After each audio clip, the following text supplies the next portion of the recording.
The storm had rolled in suddenly without warning, blanketing the town in a thick, oppressive fog. It clung to the streets and buildings like something alive, coiling around everything in its path. Sarah shivered as she stared out the window of her apartment, watching the fog snake between the trees in the park below. She wasn't sure why she felt unsettled. After all, it was just another dreary October night. The sound of her phone vibrating on the kitchen counter broke her trance. Mia's name flashed on the screen. "Are you coming or what? We're all waiting for you." Mia's voice was teasing but edged with impatience. Sarah frowned, momentarily confused. "Coming where?" Mia scoffed. "The Halloween party, duh. Don't tell me you forgot." In truth, Sarah had forgotten. She wasn't particularly fond of Halloween, never had been. There was something about the masks and the darkness that made her uneasy. But Mia was persistent, and saying no to her was never easy. Sarah sighed, glancing out the window again. The fog seemed to have thickened, the streetlights barely visible through the haze. "Where's it at again?" "That's the best part," Mia said, her excitement almost tangible. "It's at the Holloway Mansion." Sarah's heart skipped a beat. The Holloway Mansion. Everyone in town knew about it, and no one went near it. The sprawling estate sat at the edge of town, abandoned and rotting for as long as anyone could remember. Legends swirled around the place, stories of hauntings and disappearances. It was a local ghost story come to life, whispered about at sleepovers and around campfires. "Mia," Sarah hesitated, her voice dropping. "Are you sure this is a good idea?" Mia laughed. "Oh, come on, it's just a creepy old house. What's Halloween without a little scare? Besides, Dylan, Jake, and Emily are all coming. You don't want to be the only one left out, do you?" Sarah bit her lip. The truth was, she didn't want to be left out. Despite her reservations, the thought of staying behind while the others had fun gnawed at her. Maybe it was just a house. Maybe the stories were just that. Stories. "Fine," she said finally, her voice firmer than she felt. "I'll be there in 15. As soon as she hung up the phone, a sense of unease settled in her chest. She couldn't shake the feeling that she was making a mistake, but she pushed the thought aside as she grabbed her jacket and keys. The drive to the Holloway Mansion was unnervingly quiet. The fog was so thick that Sarah had to strain to see the road ahead. Her headlights barely cut through the gloom, and the wind whispered through the trees like a distant, haunting melody. As she turned down the narrow road leading to the mansion, the pit in her stomach grew heavier. When the mansion finally came into view, Sarah's breath caught in her throat. The place looked like something out of a nightmare. Towering, decaying, and utterly lifeless, the mansion loomed over the landscape, its broken windows and sagging roof giving it the appearance of something long forgotten by time. The once grand gates were rusted and crooked, the iron twisted into grotesque shapes that resembled faces frozen in screams. She spotted Mia's car parked along the side of the road, along with Dylan's beat-up truck and Emily's sleek black sedan. At least she wasn't alone. As she stepped out of the car, the cold immediately bit into her skin, and the air felt heavier here, almost suffocating.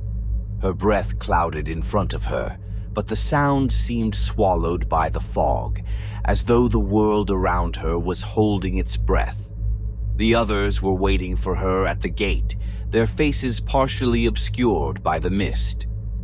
Mia waved her over with a wide grin, her enthusiasm unfazed by the mansion's ominous presence. "Took you long enough," Dylan teased. his deep voice cutting through the silence. He was dressed in a casual flannel shirt and jeans, but he'd already tied a skull mask around his face for the occasion. Emily stood beside him, her arms crossed, looking distinctly unimpressed. She'd dressed as a witch, her dark hair flowing over her shoulders in a cascade of midnight. Jake was fiddling with a flashlight, the beam flickering like the mansion's windows had stolen the light from its bulb. He caught Sarah's eye and smiled, his usual playful demeanor momentarily muted by the eerie surroundings.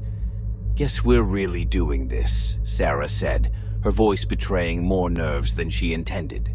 "Hell yeah, we are," Mia said, undeterred. "Come on, it's Halloween. It's supposed to be spooky." "Yeah, spooky," Sarah muttered, casting a wary glance at the house. They pushed open the rusty gate, the hinges screaming in protest, and made their way up the overgrown path leading to the mansion's front door. The house loomed over them, its dark windows like empty eyes, watching their every move. The closer they got, the more Sarah's skin prickled with an inexplicable sense of dread. "Does anyone else feel weird about this?" she asked quietly, but no one responded. The others seemed caught up in their own excitement, eager for the thrill of exploring the infamous Holloway mansion. Dylan was the first to reach the door. He gave it a firm shove and it creaked open with an agonizing groan, revealing a dark, yawning interior. Cold air rushed out to greet them, carrying with it the smell of damp wood and something else, something older, more decayed. "Welcome to the Holloway Mansion," Dylan said in a mock tour guide voice, sweeping his arm toward the entrance. "Enter if you dare." Mia laughed, pushing past him and stepping inside without hesitation. Jake followed, flashing his light around the dim, cavernous foyer. Emily walked in next, her heels clicking against the dusty floor, her expression still unreadable. Sarah hesitated at the threshold, the cold air biting at her skin. She cast one last glance behind her, toward the safety of the world outside, but the fog had swallowed everything. The cars were barely visible now, and the road had disappeared entirely. She stepped inside. The inside of the mansion was worse than the outside. The air was thick with dust, and cobwebs draped every corner like a suffocating shroud. The grand staircase leading to the second floor was rotting and broken in places, its once opulent banister covered in grime. Faded portraits of long-dead people lined the walls, their eyes seeming to follow the group as they moved further into the house. "Creepy as hell," Jake muttered, his flashlight beam cutting through the gloom. Mia was already wandering toward one of the side rooms, her curiosity getting the better of her. "Come on, guys, let's explore. There's got to be something cool in here." Sarah followed reluctantly, her heart pounding in her chest. Every creak of the floorboards, every whisper of the wind outside made her jump. Something about the house felt wrong, but she couldn't quite put her finger on it. It was more than just the legends. It was as if the house itself was watching them, waiting for something. As they moved from room to room, the feeling grew stronger. The walls seemed to close in, the air becoming colder and thicker with each step. Sarah rubbed her arms, trying to shake the chill that had settled deep into her bones. In the grand living room, an enormous fireplace stood cold and empty, its blackened hearth stretching upward like a mouth waiting to swallow them whole. Above the mantel, a massive mirror reflected their pale faces, distorted by the flickering flashlight beams. "I don't know about you guys, but I think this place is amazing," Mia said, her voice breaking the tension. "Totally haunted vibes." Dylan grinned, but before he could respond, a sharp knock echoed through the room. Everyone froze. The knock came again, louder this time. It reverberated through the mansion, the sound bouncing off the crumbling walls. Sarah's heart hammered in her chest, her blood running cold. They were the only ones here.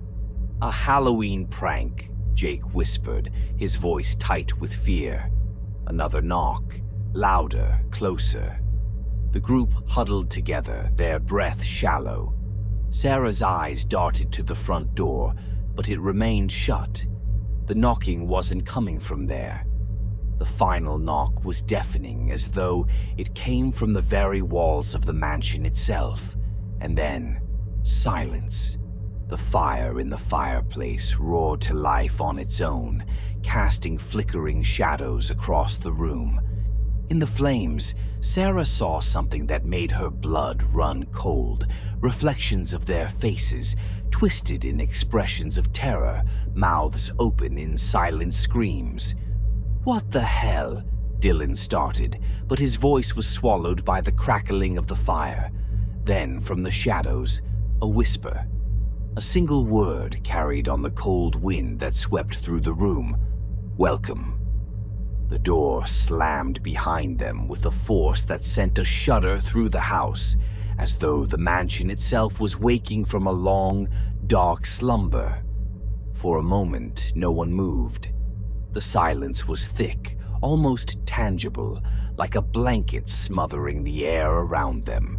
Sarah's heart pounded in her chest, a drumbeat that seemed to echo through the hollow halls. Dylan's voice was the first to break the spell. "Okay, what the hell was that?" His bravado from earlier was gone, replaced by a nervous edge. Mia, ever the optimist, forced a laugh, though it sounded brittle in the eerie stillness. "It's just the wind. Old houses make noises like that, right?" But Sarah wasn't convinced. The air inside the mansion felt too heavy, too charged. The sense of being watched had intensified since they'd crossed the threshold. It wasn't just the house settling, it was something else, something alive in the walls. She glanced at the others. Jake's hands were clenched around the flashlight, the beam trembling as though his nerves were getting the better of him. Emily stood perfectly still, her eyes scanning the shadows as if she expected them to move. "Let's just keep going," Sarah said, her voice quieter than intended. "We can explore, but let's stick together." Without waiting for a response, Mia bounded ahead, her determination to prove the house was nothing more than a creepy relic, overriding her common sense. The group followed, reluctantly at first, as they moved deeper into the mansion. The next hour was a blur of cold rooms and long, empty hallways that seemed to twist and fold back on themselves in impossible ways. The house's layout was confusing, disorienting, as though it had been designed to trap those who wandered too far. Doors opened into corridors that should have led outside but didn't, and windows looked out into nothing but the swirling fog, so thick it obscured even the ground below. In the dining room, the remnants of a grand banquet were scattered across a long table. The plates, silverware, and glasses were still in place, though covered in a thick layer of dust. Faded, rotting curtains hung at the windows, their once vibrant red color dulled to a sickly brown. A massive chandelier loomed overhead, its crystals cracked and dull, reflecting only the faintest glimmer of light from Jake's flickering flashlight. As they gathered around the table, a sudden, sharp noise cut through the air, a single discordant note from the piano in the corner of the room. It reverberated through the air, freezing them all in place. Mia whipped around, eyes wide. Who the hell did that? No one moved. No one spoke. Sarah's eyes locked on the piano, its gleaming black surface like a mirror in the dim light. It stood still, silent, yet the note continued to hum in her ears. "It's just the house," Mia said again, though her voice cracked this time. "Maybe the wind again." But Sarah wasn't so sure.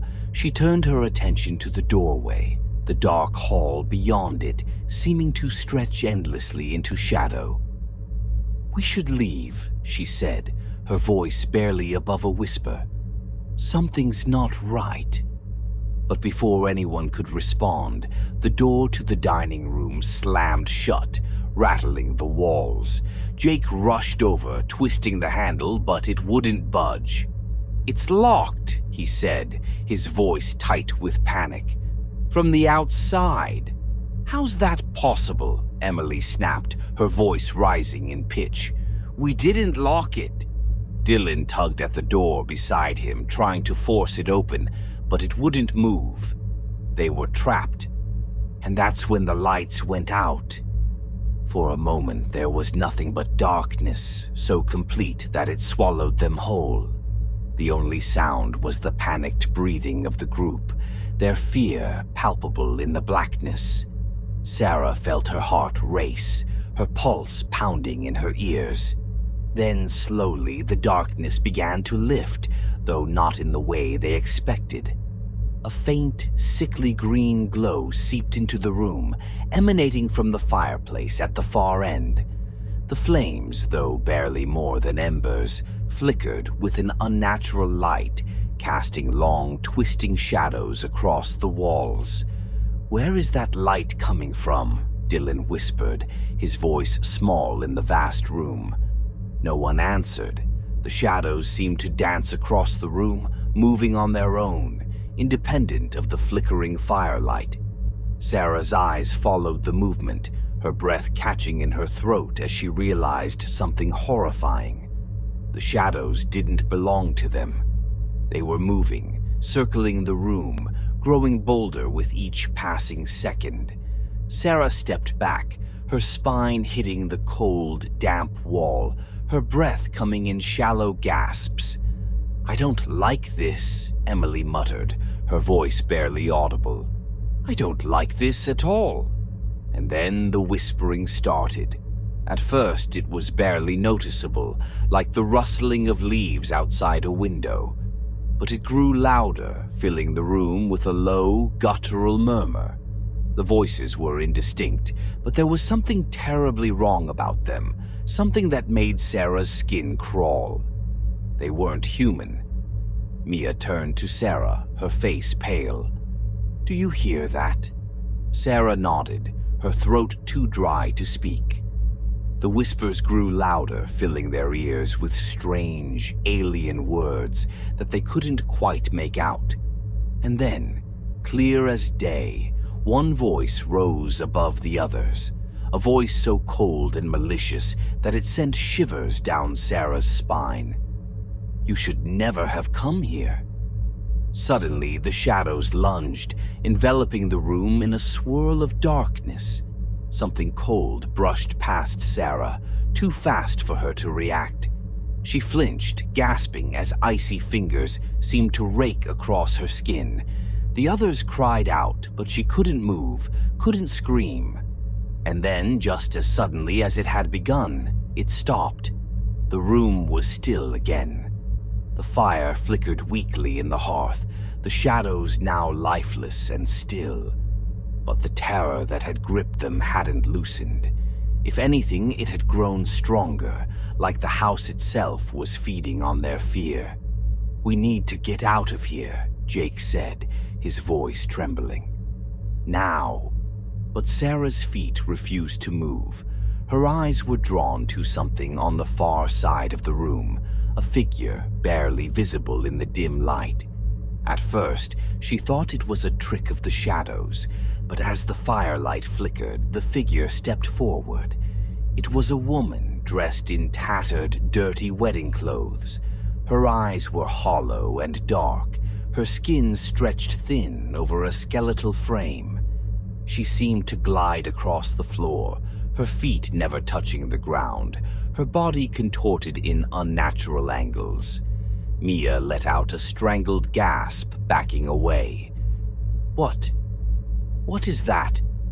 The woman's lips moved, but no sound came out at first. Then, as though a great force was pushing the words from her, she spoke, her voice cracked and broken. You cannot leave. Her eyes, empty, soulless pits, locked onto Sarah, freezing her in place. It's too late.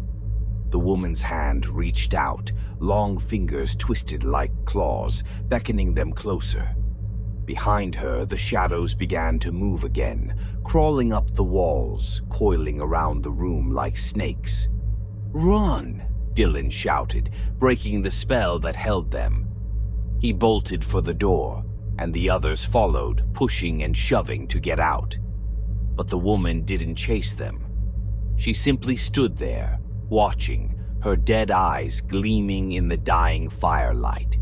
As they fled the room, Sarah caught one last glimpse of the woman, her twisted smile burned into her mind. And then the door slammed shut behind them. The group scrambled down the hall, their breaths coming in ragged gasps. Dylan threw his shoulder against a nearby door and it flew open, revealing a narrow staircase leading down into the depths of the house.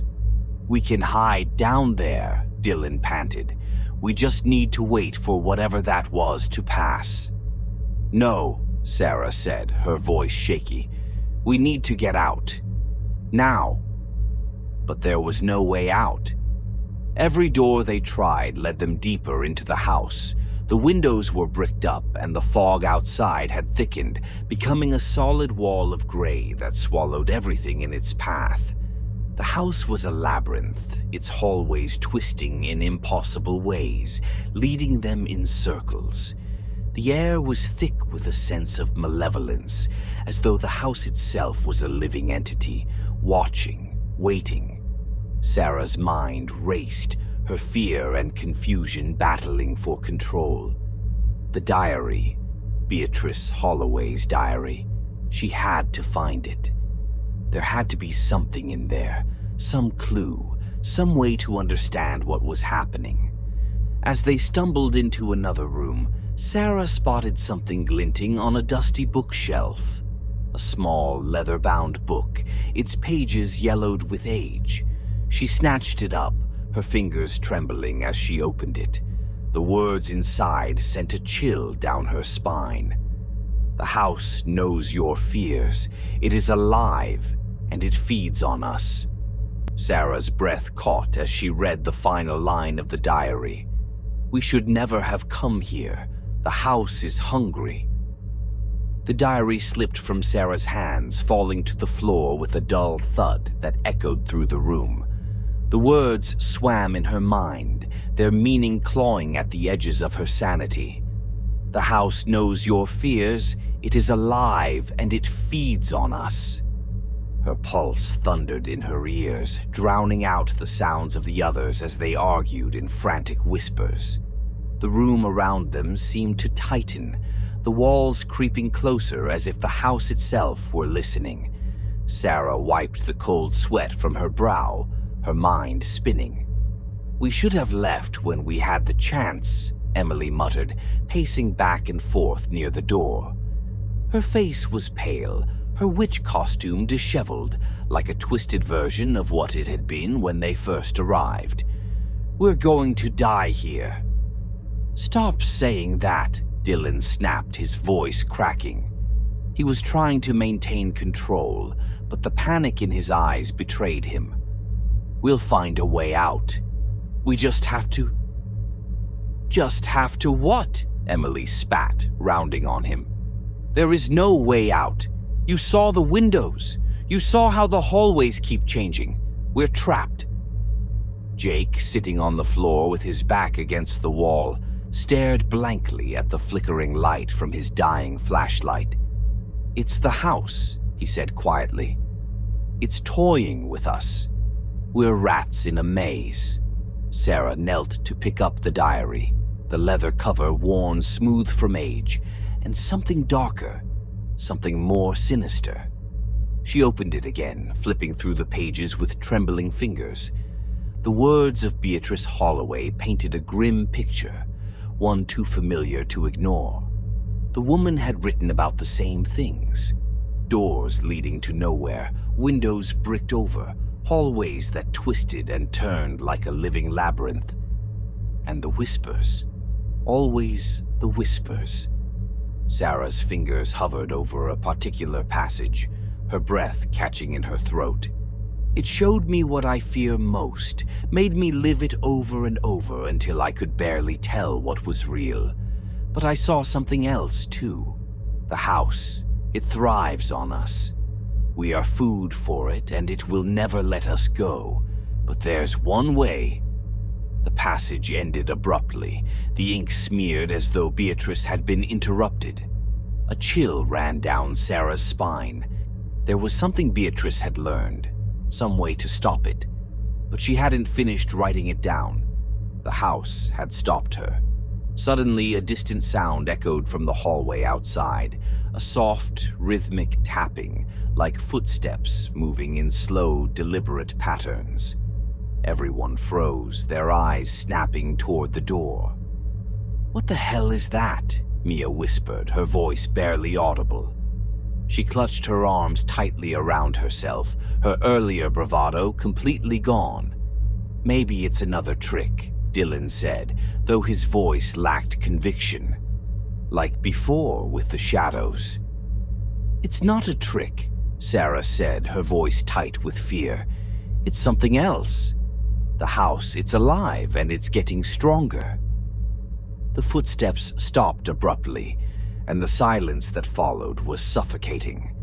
And then the screaming started. Dylan was the first to react. He bolted for the door, throwing it open with a force that sent it crashing into the wall. The others followed, their fear pushing them forward without thought or reason. The sound of screaming echoed through the hall, sharp and desperate, as though it was coming from everywhere at once. It was inhuman, raw, distorted, and far too close. "Run!" Dylan shouted, his voice swallowed by the chaos. They raced through the twisting corridors, their footsteps pounding in time with their racing hearts. But the house seemed to shift around them, the walls warping and twisting into unnatural shapes. The air grew colder with every step, the shadows stretching out like claws ready to pull them in. As they rounded a corner, the hallway stretched impossibly long before them, the end fading into darkness. The doorways lining the walls seemed to pulse, their frames contorting, as though the house itself was breathing, expanding and contracting with each panicked step they took. Mia screamed, her hands flying to her ears as though she were trying to block out some horrible sound. "I can't do this. I can't," she cried, stumbling. "We're not going to make it." "Keep moving," Sarah yelled, though her own voice trembled with terror. The house was toying with them, unraveling their sanity piece by piece. Dylan skidded to a stop ahead of them, his breath coming in ragged gasps. "Wait, we can't split up!" But it was too late. In their frenzy, the group had already scattered, the winding halls pulling them apart. Sarah found herself alone, the cold seeping into her bones, the oppressive weight of the house closing in around her. She turned to call for the others, but stopped short when she saw a figure standing at the far end of the hallway. It was Dylan, or at least, it looked like Dylan. His face was in shadow, his features obscured by the flickering light, but something was wrong. He stood too still, his body stiff, as though he were waiting for something. "Dylan!" Sarah called out, her voice shaking. The figure didn't move. "Dylan, come on! We need to stick together." No response. Sarah took a hesitant step forward, her instincts screaming at her to run in the opposite direction. But something about the way he stood there, unmoving, unnerved her more than the silence. "Dylan?" she whispered again, her voice barely audible. The figure tilted its head, a slow, unnatural movement that sent a jolt of terror through her. And then it smiled. It wasn't Dylan. Sarah stumbled backward, her breath coming in shallow gasps as the figure began to move toward her, slow and deliberate. The smile on its face was too wide, too grotesque, stretching far beyond the limits of human anatomy. Its eyes glinted with something cold, something ancient and predatory. She turned and ran, her feet pounding against the warped floorboards. Her heart raced, the sound of the creature's distorted laughter echoing through the halls behind her. The house seemed to twist and shift as she fled, the walls warping into grotesque shapes that loomed over her, suffocating and oppressive. She didn't stop until she found a doorway at the end of the hall, her trembling hands fumbling for the handle. She pushed the door open and slammed it shut behind her, pressing her back against it as if her weight could somehow keep the horrors of the house at bay. The room was dark, the only light coming from a small, flickering candle on a table in the center of the room. As her eyes adjusted to the gloom, she saw the familiar shape of the bookcase, the one she had found the diary on earlier. The room was different now, though. The air was heavier. The walls seemed to pulse with a strange, rhythmic energy, like a heartbeat. Her heartbeat. She took a step forward, her eyes drawn to the candle's flickering flame. There was something unnatural about the way it moved, as though it was trying to tell her something, to warn her of what was coming next. Suddenly, the door behind her rattled violently, as if something on the other side was trying to break through. Sarah's heart leaped into her throat. She backed away, her eyes darting around the room, searching for a way out. But there was none. The door flew open, slamming against the wall with a deafening crack. The thing that had been following her, the thing wearing Dylan's face, stood in the doorway, its twisted grin widening as it stepped inside. "Stay away!" Sarah screamed, her voice hoarse with fear. But it kept coming, its movements slow, deliberate, as though it knew there was no escape. Sarah's back hit the wall, her fingers clawing at the rough surface, desperate for some way out. But there was none. And then, it was upon her. The creature reached out, its long, skeletal fingers brushing against her skin. The touch was cold, so cold it burned. Sarah's vision blurred, her mind spinning as the house seemed to close in around her, the walls pulsing with a dark, malevolent energy. "Sarah." The voice was a whisper, soft and soothing, but it wasn't coming from the creature. It was coming from the house itself.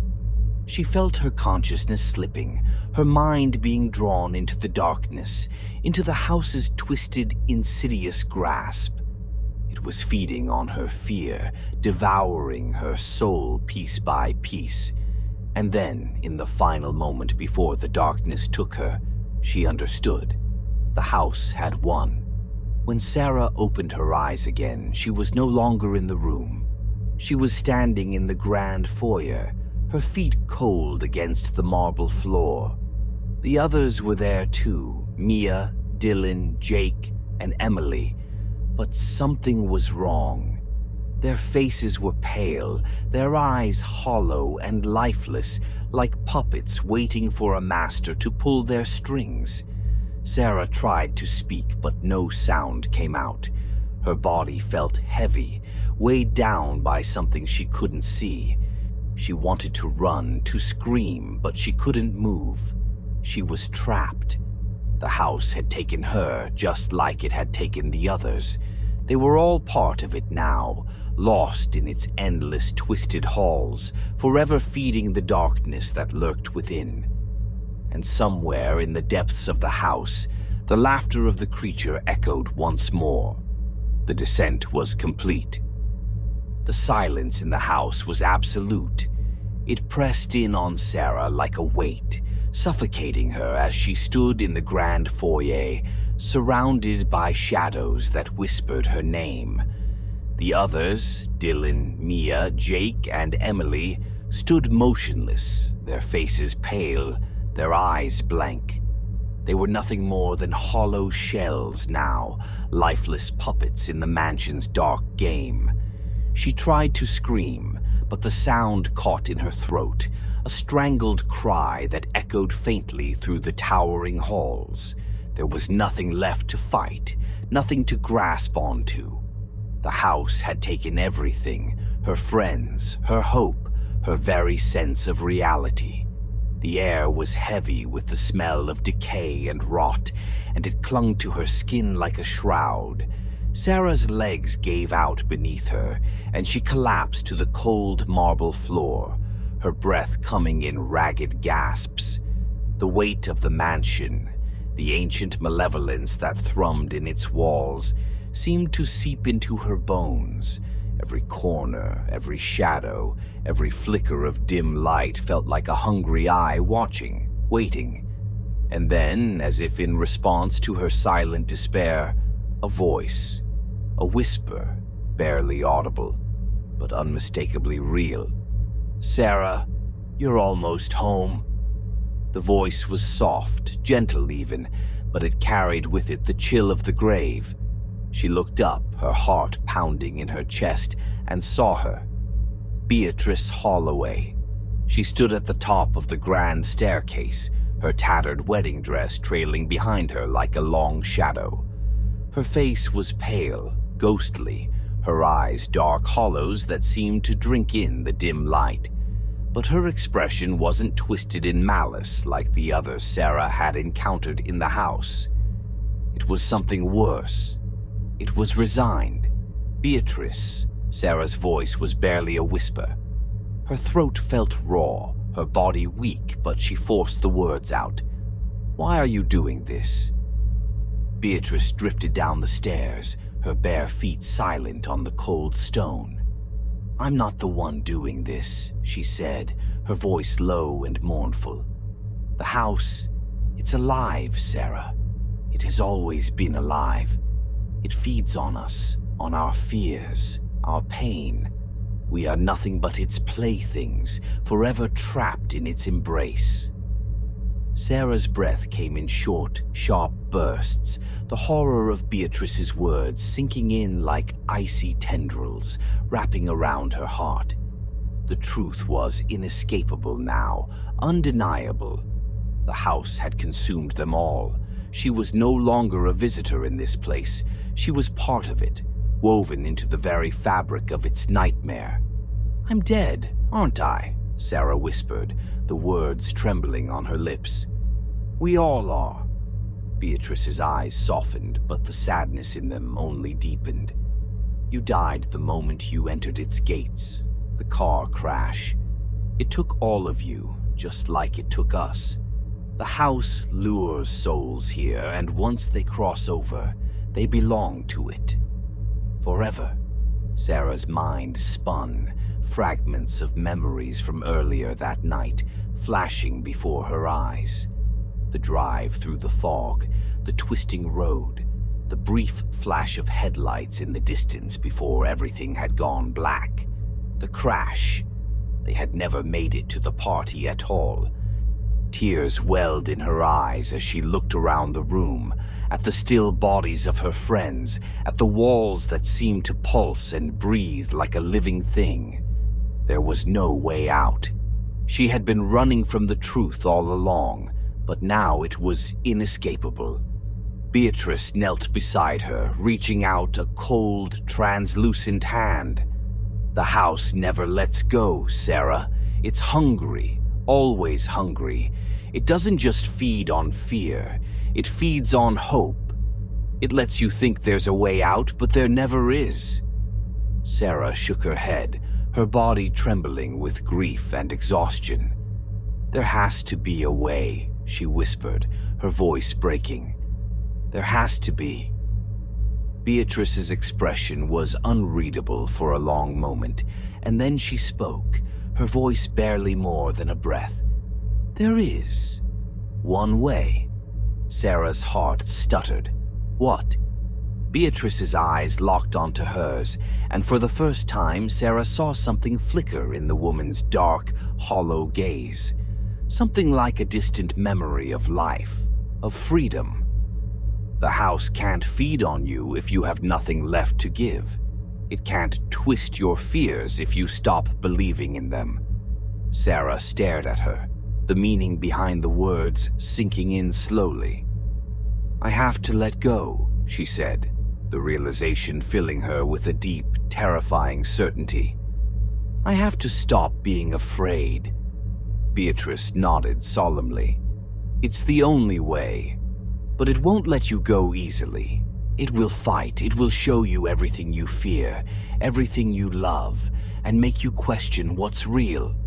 If you give in, if you let yourself believe, it will keep you forever." The walls seemed to close in tighter around them, the air growing thick with malevolence, as if the house itself understood the danger of what was being said. The temperature dropped and a low, guttural whisper filled the room, the same voice that had haunted them from the start. "You can't escape." Sarah stood, her legs shaking but resolute. Her friends, her lifeless friends, were still motionless, their blank faces a reminder of what the house had stolen from them. But she wouldn't let it win. Not this time. "I'm not afraid of you," Sarah said aloud, her voice trembling but firm. The house groaned, the shadows shifting violently, but she held her ground. "You can't control me anymore." The shadows writhed, coiling and twisting like living things, the mansion shaking as though it were being torn apart from within. The ground beneath Sarah's feet cracked, a deep, unsettling rumble vibrating through the walls. The house was fighting back. "I'm not afraid," Sarah repeated, louder this time, her voice growing stronger with each word. The whispers grew louder, furious now, but she blocked them out. "You don't own me." The walls began to buckle, the ceiling sagging as the house's rage grew, but Sarah stood firm, closing her eyes, refusing to let the fear consume her again. Images of her friends, her family, everything she loved and lost flickered through her mind, but she pushed them away. They were illusions, weapons the house used to keep her trapped.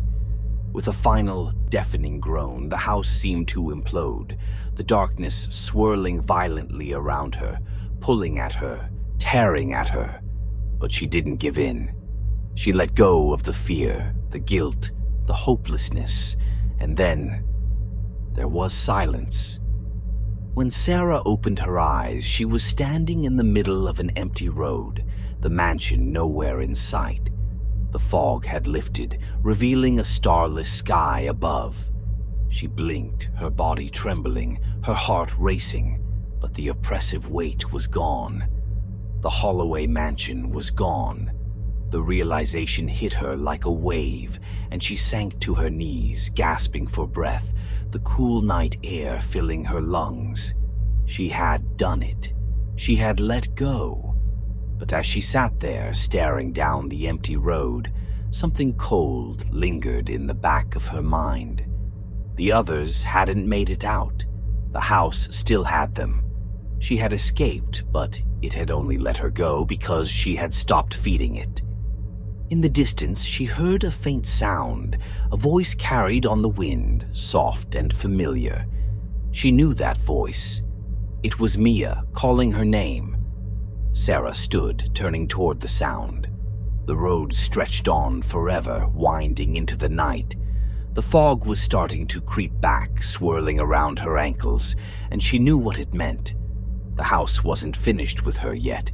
She had escaped its grasp, but it would always be there, lurking in the shadows, waiting for the next soul to wander too close. And Sarah knew deep down that it would always haunt her.